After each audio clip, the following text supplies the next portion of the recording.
అర్ధరాత్రి మహబూబ్నగర్ బైపాస్ రోడ్లో జరిగినటువంటి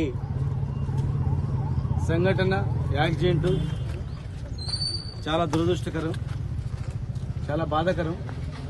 దాదాపు ఇప్పటికే 5 మంది చనిపోయారు, ఇంకా 2-3 కూడా ప్రాణాలతో కొట్టుబిట్టాడుతూ ఉన్నారు. ఒక్కసారి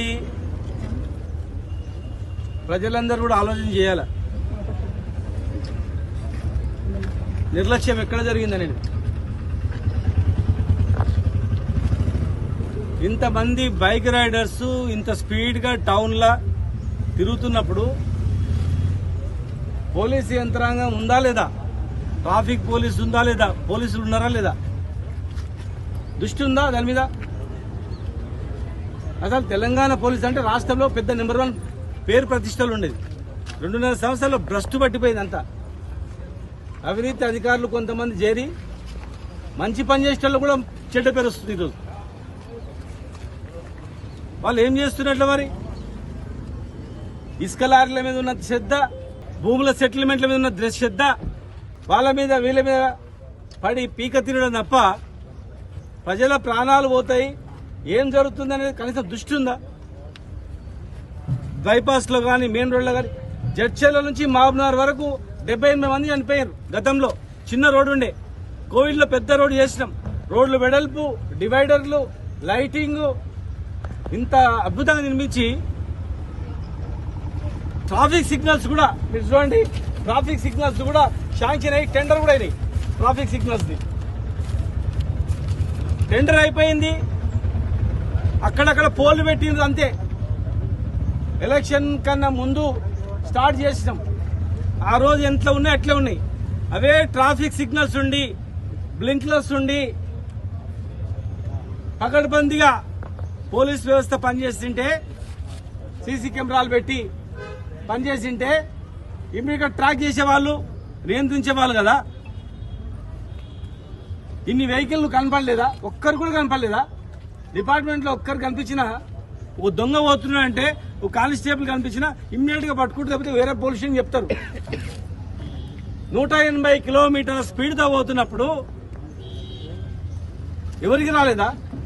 ట్రాఫిక్ సిగ్నల్ మీరు ఏర్పాటు చేసి ఉంటే ఇవన్నీ కాకుండా కదా. అదే బైపాస్ రోడ్లో 5,90,00,000తో ఫుట్పాత్ వాకింగ్ ట్రాక్ కూడా శాంక్షన్ అయింది, టెండర్ కూడా అయింది. ఆ వాకింగ్ ట్రాక్ కంప్లీట్ చేసి, ట్రాఫిక్ సిగ్నల్స్ కంప్లీట్ చేసి,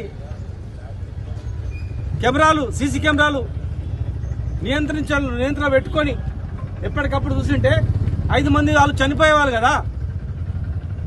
మరీ ముఖ్యంగా రూరల్ పరిధిలో అయితే మరీ అధ్వానమైనటువంటి పరిస్థితి ఉంది. ఎవడైనా ఇది ఫేస్బుక్లోనో లేకపోతే మీరు పెట్టండి, వాళ్ళ మీద కేసు పెడతారు ఇమీడియట్ గా, తప్పవేం లేదు. గొండ్యాల వాగులో ఎంత చెరువు, ఎంత ఇసుక మిలిగింది, ఎక్కడెక్కడ మిలిగి అది ఎట్లా కొట్టాలి, ఎక్కడ డంప్ చేయాలి, హైదరాబాద్కి ఎక్కడ ముట్టియాలి, మామూలు మత్తులో మునిగిపోయారు. మున్సిపాలిటీ కూడా, మున్సిపల్ కార్పొరేషన్ కూడా బాధ్యత.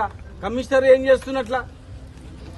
ఆర్ఎన్బి వాళ్ళు, కమిషనరు, ట్రాఫిక్ జాయింట్ గా కూర్చొని పకడ్బందీ చేయాలా. కానీ మున్సిపాలిటీలో ఏం జరుగుతుంది? 10% ఇస్తావా, 5% ఇస్తావా, 6% ఇస్తావా, ఎట్లెట్లా 2% ఎట్లా పంచుకోవాలి? కాంట్రాక్టర్లను పీక తినడం తప్ప ఏం లేదు. మున్సిపాలిటీలో పని చేయాలంటే భయపడుతున్నారు. పర్సెంటేజ్లు వీక తినుడు, ఇసుక అమ్ముకునుడు, భూ సెటిల్మెంట్ చేసుడు, ఈ 3 మీద ఎవడైనా వాట్సాప్లో పెడితే వాడిని కేసు పెట్టుడు, ఇది నడుస్తుంది మహబూబ్నగర్లో. ఒకరి గురించి అన్ని బైపాస్ లో మొత్తం బలగొట్టేస్తారు. మొన్న ఎవరు చెప్తున్నారు, ఒక షాప్ గురించి నామ్స్ ప్రకారము సేఫ్టీ, ఆర్ఎన్బి సేఫ్టీ అథారిటీ వాళ్ళు ఎక్కడ ఓపెన్ చేయాలి, ఎక్కడ ఓపెన్ చేయొద్దని వాళ్ళు నిర్ణయిస్తారు.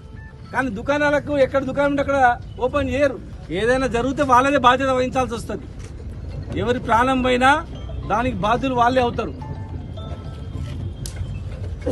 దయచేసి మరి ఇక్కడ కూతవేట దూరంలో డీజీపీ, ఐజీలు అందరు ఉన్నారు, డిఐజీ కూడా ఇక్కడనే ఉన్నాడు. చిన్న జిల్లాలు చేసినాం, ఎస్పీ, కలెక్టర్ అందుబాటులో ఉండి పకడ్బందీ చేయాలని.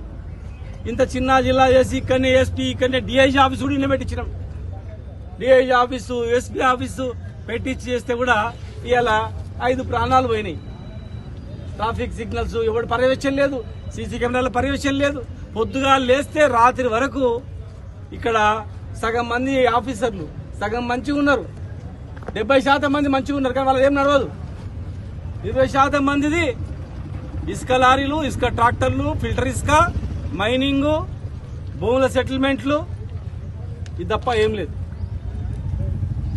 దానికి వీళ్ళే బాధ్యత వహించాల్సి వస్తుంది. ప్రజలారా, మీరు కుటుంబంతో కూర్చొని ఆలోచన చేయండి, ఫ్యామిలీతో కూర్చొని ఆలోచన చేయండి. టౌన్లోనే లైట్లు సరిగా పడక యాక్సిడెంట్లు అవుతుండే. ఒక విలేకరి తండ్రి అబ్దుల్ ఖాదర్ దర్గా ముందర పట్టపగలు గుద్దితే చనిపోయాడు. ఇంకొక సప్తగిరి కిరాణం సేటు ఇక్కడ మెయిన్ రోడ్ మీద గుద్దితే పడిపోయాడు చాలా మంది. ఇది జరగొద్దని డివైడర్లు, వెడల్పు లోడ్లు, ఫుట్పాత్లు, సీసీ కెమెరాలు ఊరి ఆఫీసర్లకు కానీ కింది నుంచి పై వరకు మామూలు ముట్టుతున్నాయి తప్ప దాని మీద వేరే లేదు. ప్రజల ప్రాణాలతో లేదు. ఇక ఇక్కడనే డీజీపీ, డిఎస్పీ, ఏసీబీ ఆఫీస్ కూడా ఉంది ఇక్కడ. మరి వాళ్ళు ఏం చేస్తున్నారో అర్థమైతే లేదు. వాళ్ళు కంప్లైంట్ ఇస్తేనే పోతారా లేకపోతే పోరా? ఇవన్నీ దందలు కనబడతలేవా? ఇవే ట్రాఫిక్ సిగ్నల్స్ అన్ని 2.5 ఏళ్ల కింద ఎట్లా ఏ పోలు వాతినో గంటే ఉండే, అంతే. మళ్ళీ ఎవరు ముందుకు పోలే. తదాస్ దేవతలు అన్నట్టు, వెంకటి అన్నట్లు అవి సిగ్నల్స్ అట్లే ఆగిపోయినాయి, ట్యాంక్ బండ్ అట్లే ఆగిపోయింది, వాకింగ్ ట్రాక్లు అట్లే ఆగిపోయినాయి, హాస్పిటల్ కట్టిన బిల్డింగ్ అట్లే ఉంది. 530 కోట్లతో టెండర్లు విలువాలి. చూడు, మనం ఓపెన్ చేయమంటే ఏం చేస్తారు లాస్ట్ కంటే ధన్మన్ రాత్రిపూట రివన్ కట్ చేసిపోతారు అంతే. ఈ సామాన్లు షిఫ్ట్ చేస్తామంటారు, కానీ అది కాదు. అది సూపర్ స్పెషాలిటీ హాస్పిటల్. 530 కోట్లతో టెండర్ ఇవ్వాలి. రేపు యాక్సిడెంట్ అయితే ఇమ్మీడియట్ ఆడపోతే గంట లోపల పోయినట్టు బతుకుతాడు. ఆపరేషన్లు అవుతాయి. క్యాన్సర్ వచ్చిన కూడా బతుకుతాడు. యాక్సిడెంట్ అయిపోయినా బతుకుతారు. గుండె తీసి గుండె పెట్టొచ్చు. అలాంటి అత్యాధునిక హాస్పిటల్ అది. 1000 కోట్లతో నిర్మించిన హాస్పిటల్ అది. కనుక దయచేసి ఇప్పటికైనా పోలీసు యంత్రాంగం ప్రజల ప్రాణాలతో దృష్టి పెట్టండి. వెంటనే ట్రాఫిక్ సిగ్నల్స్ మీరు పిలిచేది ఏం లేదు. టెండర్ పిలిచినా అంత అయిపోయింది. కాంట్రాక్ట్ పట్టుకొచ్చి తొందర చేయించండి. వాడిని పర్సెంటేజ్ అడగకపోతే పని చేస్తాడు. సింపుల్. ఫుట్పాత్, బైపాస్ మొత్తం కూడా టెండర్ అయిపోయింది. వాడిని డబ్బులు అడగకపోతే, అధికారులు డబ్బులు అడగకపోతే పని చేస్తాడు. సింపుల్, అంతే. మేము మాట్లాడిన దానిలో వాస్తవం ఉందా లేదా అన్ని అంశాలు మాట్లాడతా. రోడ్ల గురించి, పార్కుల గురించి, దర్గాల గురించి, గుడ్ల గురించి, మైనార్టీ స్కూళ్ల గురించి ఏం జరుగుతుంది అనేది. ఇవాళ నేను మాట్లాడే అంశము కుటుంబంతో సహా కూర్చొని చర్చించండి. జడ్చర్ల నుంచి మామనార్ వరకు ఎంతమంది చనిపోయినారు, రోడ్ ఎట్లుండే, మరి రోడ్ ఈ రోజు ఎట్లా చేసినాము, టౌన్లోనే లైట్లు కనపడకుండే, లైట్లు పడకుండే, మరి అడవిలో అక్కడి నుంచి ఇక్కడ వరకు 20-30 కిలోమీటర్లు మనుషులు లేకపోయినా రోడ్లు లైట్లు ఎందుకు వేసినాం? యాక్సిడెంట్లు కావద్దని. డివైడర్లు ఎందుకు ఎట్టినాం? యాక్సిడెంట్లు కావద్దని. ఇవాళ ఏం జరుగుతుంది? కొత్తగా ఏమైనా జరిగిందా? కుటుంబంతో కూర్చొని ఆలోచన చేసుకోండి. చెప్తాం కానీ నీళ్ళు అప్పుడు ఎట్లా ఉండే, ట్రాక్టర్ల కింద మరి ఎంతమంది చనిపోయారు నీళ్ళు పట్టుకోవడానికి పోయి. ఇవాళ రోజు తప్పించి రోజు నీళ్ళు ఇస్తుంటివి, ఇవాళ ఎట్లా వస్తున్నాయి, ఎన్ని ట్యాంకర్లు కట్టినాము, అవన్నీ ఒకటోటి చెప్తాను. అవన్నీ ఒక్కొక్కటి దాని మీద నేను కూడా, ఎందుకంటే దీని మీద దృష్టి పెడతాను మీరు.